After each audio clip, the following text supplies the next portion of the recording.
블록체인이 현실 인프라에 깊숙하게 스며들고 있지만 이것이 곧 암호화폐의 가치 상승을 의미하진 않습니다.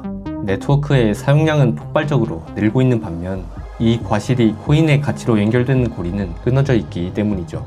이번 영상에서는 이러한 가치 괴리가 발생하는 구조적 원인과 암호화폐가 자산으로서 가치를 축적하기 위한 필수 조건, 더 나아가서 현재 이 조건을 충족하는 암호화폐는 무엇인지까지 분석해 보도록 하겠습니다. 전통 금융권은 탈중앙화라는 이념에는 관심이 없습니다. 블록체인 위의 네이티브 토큰엔 더더욱 없죠. 이들은 블록체인이라는 기술을 자사 비즈니스에 도입해서 효율을 극대화하고 싶을 뿐입니다. Crypto tokens are like pet rocks. That doesn't mean blockchain is not real. 바꿔 말하면 기존 금융은 이 기술을 적극 이용하되 그 사용료는 최소화하려 한다는 겁니다. 금융권뿐만 아니라 베이스나 알비트럼 같은 타 블록체인 기반의 기업들도 마찬가지입니다. 이들은 모두 상위 프로토콜의 인프라를 활용하되 그 비용은 최소화하려 하고 있죠. Driving down the cost of most transactions to sub-cent is really this kind of shelling point where 이 목표는 결국 상위 레이어에 지불하는 수수료를 극한으로 깎겠다는 뜻과 같습니다. 2025년 한 해 동안 온체인에서 발생한 수수료 수익은 약 200억 달러. 근데 이 중 80%는 지갑이나 각종 애플리케이션이 가져가고 블록체인 네트워크 레이어가 받는 몫은 20%에 불과합니다. 2021년에 50%에 비하면 크게 감소한 수치죠. 즉, 블록체인 기술이 현실에 스며들고 있을지라도 이 과실이 네이티브 토큰으로 연결되지는 않은 것입니다. 심지어 이 22%의 수익조차 투자자에게 온전히 귀속되지 않는데요. 검증자들에게 네트워크 유지 비용을 지급해야 하기 때문이죠. 문제는 벌어들이는 수익보다 이 유지 비용이 더 크다는 점입니다. 현재 대다수의 블록체인은 소각량보다 발행량이 많은 순 인플레이션 상태입니다. 기업 회계의 표현을 빌리자면 적자인 셈이죠. 그리고 그 비용은 놀랍게도 투자자들이 부담합니다. 현재 대다수의 네이티브 토큰들은 토큰을 신규로 발행하여 검증자들에게 보상을 지급하고 있습니다. 마치 빚을 갚기 위해 화폐를 계속 찍어내는 것처럼 말이죠. 에미션으로 인해 공급량이 늘수록 투자자들이 들고 있는 토큰의 가치는 끊임없이 희석됩니다. 게다가 거버넌스 토큰처럼 가치 포착 구조가 아예 없는 토큰도 허다하죠. So I think that that's pretty evident with all these crypto tokens. What you have is you have the complete sham Ponzi schemes, like 이것이 대다수의 알트코인이 구조적으로 가치를 축적하기 어려운 이유입니다. 결론적으로 이 블록체인이 현실 인프라로 자리를 잡을지라도 이 성장의 과실이 토큰에게 귀속되지 않는다면 코인에 투자하는 것은 의미가 없습니다. 현실을 들여다보면 대다수의 코인들은 끊임없이 신규 토큰을 발행하여 기존 투자자들의 지분 가치를 희석시키는 대가로 네트워크를 유지하고 있는 실정이죠.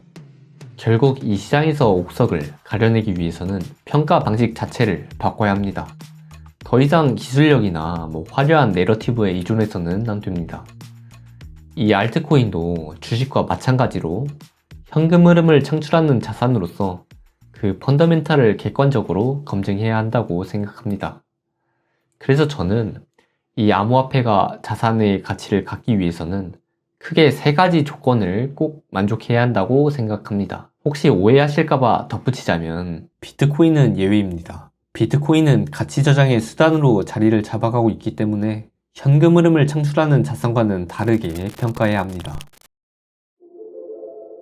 크립토가 가치를 지니려면 다음 3가지 조건을 동시에 충족해야만 합니다.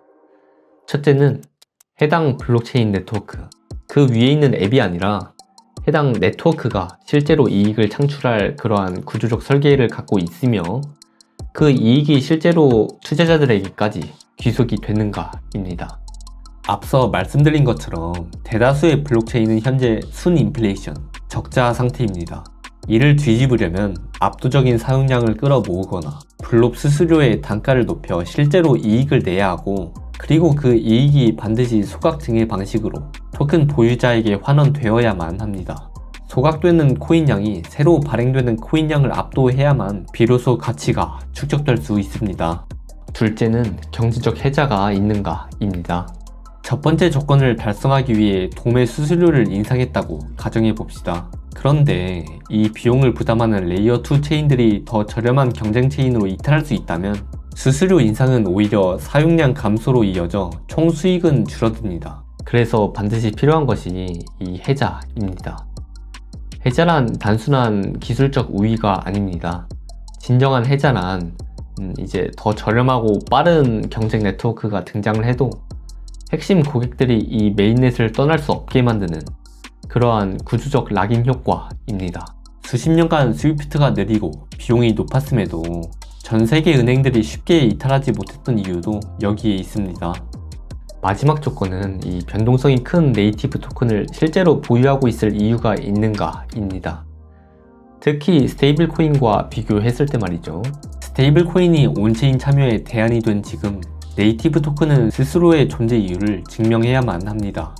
Stablecoins are coming to increasingly dominate as a transactional tool on public blockchains. 경제학적으로 보유 시간과 가격은 밀접한 관계를 가집니다. 토큰을 오래 들고 있는 사람이 많을수록 시장에 나오는 물량은 줄고 이렇게 공급이 감소하면 가격은 상승하죠. 반대로 사람들이 사용 직후 토큰을 매도해버린다면 네트워크가 아무리 많은 거래를 처리하더라도 가격은 지지되지 않습니다. 밑 빠진 독처럼 말이죠. 결론적으로 소각뿐 아니라 스테이킹처럼 토큰을 물리적으로 잠그는 구조가 함께 작동해야만 비로소 조건 3이 완성됩니다.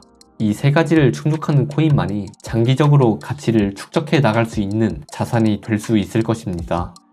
다시 정리해보자면 첫째, 해당 네트워크가 실질적인 이익을 창출할 미래 설계가 있으며 그 이익이 투자자에게 돌아오는가. 그리고 둘째, 이 첫 조건의 설계가 실행되었을 때 핵심 고객들이 이탈할 수 없게 만드는 락인 효과, 즉 해자가 있는가.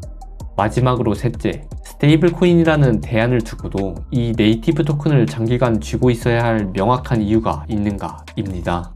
암호화폐 투자자시라면 현재 보유하고 계신 코인이 이 조건들을 충족하는지를 한번 점검해 보시는 것도 좋을 것 같습니다. 제가 생각했을 때 현 시점 기준으로 이러한 조건들을 충족시킬 만한 가능성이 있는 코인은 단 한 개밖에 없습니다. 이 네이티브 토큰에 한해서 봤을 때 말이죠. 많은 분들이 댓글로 남겨주신 캔톤과 XRP도 매력적이라고 생각합니다만 이 둘의 경우에는 강점이 토큰 자체에 있는 게 아니라 운영사에 있다고 생각됩니다. 캔톤은 디지털 에셋이, XRP는 리플이 방향을 바꾸는 순간 토큰 보유자에게 그 리스크가 고스란히 전가되는 구조죠. 토큰만 보면은 캔톤 같은 경우에는 이제 특정 기업에 대한 이존성과 폐쇄성이, 그리고 XRP는 락업 물량과 유통 속도에 약점이 있다고 생각됩니다. 반대로 제가 가능성이 있다고 생각하는 네이티브 토큰은 이더리움입니다. 이더리움은 보안과 구조적 탈중앙성이라는 기반 위에 L2를 통해 네트워크를 넓히며 해자를 쌓아가고 있고 스테이킹 등의 구조적 보유 요인까지 설계되어 있죠. 그럼에도 가능성이라고 표현한 이유는 이더리움이 가진 리스크인 가치 포착의 문제 때문인데요. L2의 가스비가 너무 낮기 때문에 L2 레이어에서 발생하는 이익이 이더리움에게까지 오지 않는 문제죠. 하지만 해자가 구축이 되고 이 전환 비용과 네트워크 효과가 발생한다면은 이는 결국 해결이 가능한 문제라고 생각합니다.